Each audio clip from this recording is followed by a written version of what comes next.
Peace and love, black family. Once again, you got Duck Man dropping knowledge on your YouTube station. And what we gonna rap about today is Miss Georgia Tann. She was born July 18, 1891, and she died September 15, 1950.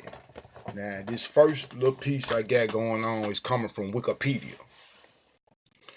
It says, she was born Beulah, Georgia Tann, was an American child trafficker who operated the Tennessee Children's Home Society, an adoption agency in Memphis, Tennessee. Tann used the unlicensed home as a front for her black market baby adoption scheme from the 1920s until a state investigation into numerous instances of adoption fraud being perpetrated by her closed the institution in 1950. Tann died of cancer before the investigation made its findings public. All right. First of all, we're gonna read a little bit out of Wikipedia from her illegal activities. Tann used pressure tactics, threats of legal action, and other methods to take children from their birth parents, mostly poor single mothers, and sold them to the wealthy patrons. Tann also arranged for the taking of children born to inmates at Tennessee mental institutions and those born to wards of the state through her connections. Now, that's coming from Wikipedia. You know, whenever somebody doing something illegal, got something going on, they always have somebody up in a upper hierarchy or somebody who dealing with the justice system to cover up what they doing. Now, this right here is from the Newton County, Mississippi Historical and Genealogical Society. It says, it is a story of a very influential woman who was born and raised in Hickory, Mississippi. She achieved a position of outstanding prominence. She was very wealthy and fraternized with the elite. Her life was one of fraternizing with the elite. Eleanor Roosevelt sought her counsel regarding child welfare. Pearl Buck asked her to collaborate on a book about adoption. She received a personal invitation to President Truman's inaugurations. She traveled in politically elite circles. Now you think about this. This is a woman who was running a legal adoption scheme, but she ran around the country and ran around with the most elite people during the 1930s, 40s, and 50s. We're gonna get a little more into who she was and what she was. It says she had one of the largest black markets for children ever seen in the United States from 1924 to 1950. Georgia Tann stole or otherwise separated more than 5,000 children from their families. All right, now we're going to go back to Wikipedia. It's saying in some cases, single parents would drop their children off in nursery schools only to be told that welfare agents had taken the children. In others, children would be temporarily placed with the society based on a family was experiencing illness or unemployment, only to find out later that the society had adopted them out or had no record of the children ever being placed. Tenn was also documented as taking children born to unwed mothers at birth, claiming that the newborns required medical care. When the mother asked about the children, Tenn told them that the babies had died, but they were actually placed in foster homes or adopted. Now, it'd be a lot of stories, as far as going on in Memphis and going on in Memphis, Tennessee, that we don't hear or see or they don't even cover. Just like the story I dropped about the People's Grocery up there on 4th and Walker. It's a lot of brothers walking around there with their big old plaques sitting up there on their corner and don't know nothing about it. Walking around there hustling every day and doing their thing when they don't even know the history that's going up on their corner. As far as 4th and Walker, as far as the four-way grill and all that, they know that. But before then, they don't know what was going on. Okay, we're going to go a little bit more down here. I'm going to read a little more. Now, It said a major source of information came from the book The Baby Thief by Barbara Raymond. The television movie Stolen Baby was released in 1993 with Mary Tyler Moore portraying Georgia Tann. So, you know, they did moves and they did stuff on it, but they never told you who it was and what the reality of it was. She said it said her parents were Judge George Clark and George Clark Tann and Beulah Yates Tann. It says while George was respected, he was not well liked for his arrogant, argumentative, and domineering. Meaning, you know what I'm saying, he probably a strong white boy, you know, that had a little bread, that didn't care about what nobody said, was just down to earth and real, what it sounded like to me. They say he died of tuberculosis at age 46. It goes on to say that Georgia was also familiar with social work at that time in its infancy, having long practiced a form of it herself. Charity work was a refuge during her adolescence. So she probably wasn't a real pretty girl, you know what I'm saying? She probably was the type of girl that, you know, had to take care of her family. You know, probably being the only girl. They don't really say nothing about her having any siblings. So by her being the only girl, she had to take care of the family and take care of different things that she had going on. So she really didn't have no social life. So, you know, she did a lot of, you know, what you want to call social work. It's in 1920, exploiting the lack of regulation on adoption and her father's position as a judge, Tann began placing children she had kidnapped from poor women. Georgia began working for Kate McWillie Powell, receiving a home for children in Jackson, which was affiliated with the Mississippi Children's Home Society. Georgia was ran out of Mississippi for a child placement method and went to Texas. Georgia then moved to Memphis, Tennessee. She became executive director of Memphis branch of the Tennessee Children's Home Society. So, you mean to tell me that this woman got ran out of Mississippi, went to Texas, then went to Memphis, Tennessee, and did the same thing over again, and nobody said nothing? It says Barbara Raymond said in her book, The Baby Thief, scores of children in the custody of Tennessee Children's Home Society died, making Memphis infant mortality rate the highest in the country. Yet Tann was publicly lauded for her work. She also amassed a portion of fortune selling children to the wealthy, including actors June Alison, Dick Powell, and Joan Crawford. Virtually no Rod Paris got their children back. So it's like, you know what I'm saying, she started out trying to do good, but she figured she could make money off of it. So she started, you know what I'm saying, rubbing elbows with the elite. If y'all look and see what's going on with Pizzagate, if y'all look and see what's going on in Memphis as far as, you know, these little small adoption agencies they got going on, all of those, you know what I'm saying, piggybacked off what she did. You know what I'm saying? And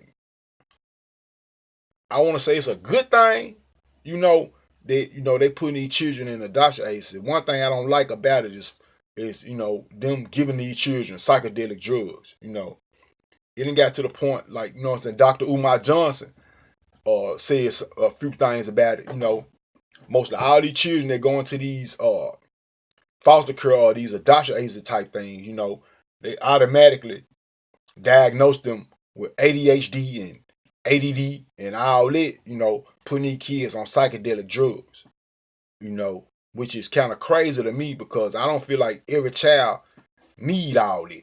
You know, some of these children just, you know, need a home and a family structure. You know, there's people that are part of their bloodline instead of, you know, going into somebody else's home who, you know, don't get me wrong, you got a lot of folks out there who really care about these children, who really want to help them, but you got a whole lot of folks that just want to, you know what I'm saying, make government money, you know, and setting homes up like many prisons, you know, and using their money for themselves, giving them children a bare minimum, which I don't agree with it. It said, while building her black market business, she had envisioned modern American adoption. To cover her kidnapping crimes, she falsified adoptees' birth certificates, issued false birth certificates, and betrayed their adopted parents as their birth parents. In 1950, the Tennessee governor finally acknowledged Georgia Tann's crimes. The adopted parents could not bring themselves to investigate whether their children had been stolen or for fear of having them having to return them. So it's saying that, these folks probably didn't know. A lot of them folks probably didn't know she was running some illegal stuff or what she had going on. But by them getting them children, I probably feel like, a lot of people weren't doing it as far as just running a pedophile ring, which I feel like a lot of them white folks did do that back in the day. You know what I'm saying? Because what was going on back in them days as far as post-slavery, in the 1930s, 40s, and 50s, it was still real, very racial things going on, and still slick, slavery going on. So, it probably was a lot of foul stuff going on, as far as with their black market adopted. It said Georgia had many accomplices: politicians, legislators, judges, attorneys, doctors, nurses, and social workers who scouted child victims. She operated for 26 years. It was not until she was 3 days from her death with cancer that a Tennessee official told of her crime. So that means it was a lot of people tied up in it. You know what I'm saying? That they didn't want to let it out or didn't want to say nothing about what she had going on for fear of, incriminating themselves. So they figured she was sick of cancer, she was gonna die, and they really couldn't get no testimony about who was involved and who had and what was going on. So they told of her crimes then. But they never, and from what I'm reading as far as my research, they never said who was involved in it. Now they got one judge they was talking about that was involved in it, that was connected to the hip with her, as far as as far as going through the litigation of the adoptions. You know what I'm saying? So I'm done with it. I'm finna go over here to Wikipedia. Wikipedia got a lot more detail about what they going on. It says Tenn was also documented taking children born to unwed mothers at birth, claimed the newborn required medical care. When the mother asked about the children, Tenn told them that the babies had died, but they were actually placed in foster care homes or adopted. I said that once before, but just to reiterate. It said Memphis Family Court Judge. Now here go the judge they talking about. Memphis Family Court Judge Camille Kelly, who used her position of authority to sanction Tann's tactics and activities. Tenn would identify children as being from homes which could not provide for their care, and Kelly would push the matter through her dockets. Meaning, this woman come up with a story saying that, these children can't be took care of, or if she just found them up a story out of thin air saying that these children can't be taken care of, and this judge, Camille Kelly, would just let it go through her dockets, and turn them children over to state custody or over to the adoption custody for her to do what she do as far as her black market dealings. It said Kelly also served custody of It said Kelly also severed custody of divorced mothers, placing the children with Tenn, who then arranged for adoption of the children into homes better able to provide for the children's care. However, many of the children were placed into homes where they were used as child labor on farms or with abusive families. It goes on to say Tenn often threatened the adopted parents with possible legal action that will force a surrender of their children, ordered by Kelly.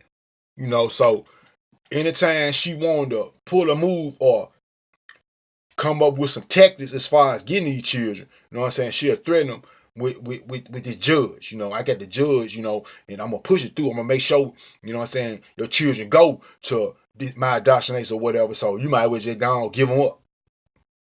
And they send it through there to demonstrate that they unfit parents, which this judge would let it go through. It say under Tennessee law at the time, the home charged about $7 per adoption.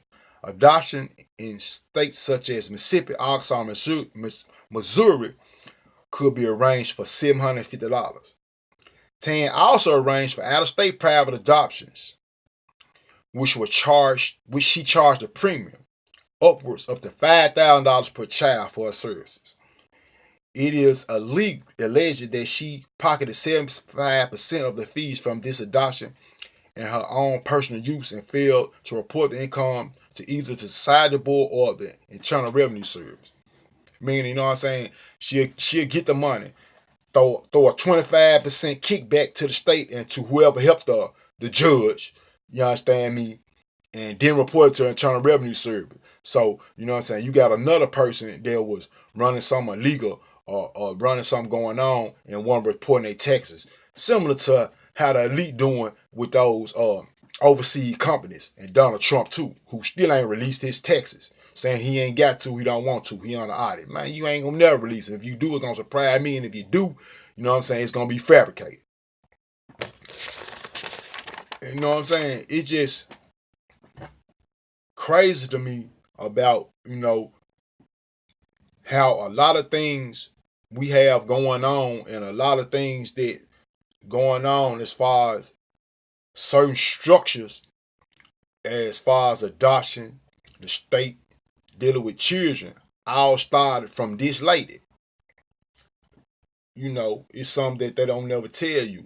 You know, just like they were talking about as far as divorces and children being placed with this parent or that parent. You know what I'm saying? What they talked about. And that's the same thing that go on today in a divorce battle, custody of the children. Who fit and who unfit and who can take care of the children and who can and can't. You understand? You know, it all goes back to the birth certificate. What a lot of people don't understand is, as soon as you parents sign that birth certificate, you automatically turn your child over to the state. We're going to talk a little bit about this child support thing. Now, by men and women, parents, signing that birth certificate, and your child going over to the state, and then that woman go and get some food stamps or a welfare check that's coming out of the pockets of the taxpayers, which these parents are taxpayers themselves. You know, they throw you on a government contract as far as child support. You know, which seems like to me to be a conflict of interest. You know, it's kind of like extortion because she got some food stamps or a welfare check. You're going to charge me, a taxpayer, to take care of my child because y'all gave her some money. That's like entering me into a contract that I don't even know nothing about. You know, and, you know, me being younger, you know, a lot of folks just figure child support is just a way of life. It's just something that's supposed to happen. You know, then they'll throw up this little thing about, well, you got mostly white males on child support. Well, okay, that might be true, but when I go to child support court or whenever you go to court, period, criminal justice system or court, period, you walk in there, who do you see? Walk into a child support court, who do you mostly see? Black folks. Go downtown to 201 Poplar to the criminal justice center. Who you mostly see? Black folks. So isn't that kind of like the flip over from slavery? You understand me? See, a thing a lot of black folks don't understand is you ain't free. The Constitution was not written for you. Now, okay, we're going to go into this paradigm. What is the meaning of emancipation? Because they never said, they say out their mouth, we free. But they ain't never put free on legal documentation. The word they put on legal documentation is emancipated. Emancipation points to the transfers of property from one entity to another entity. Meaning, we went from being owned by people to being owned by the state. You understand?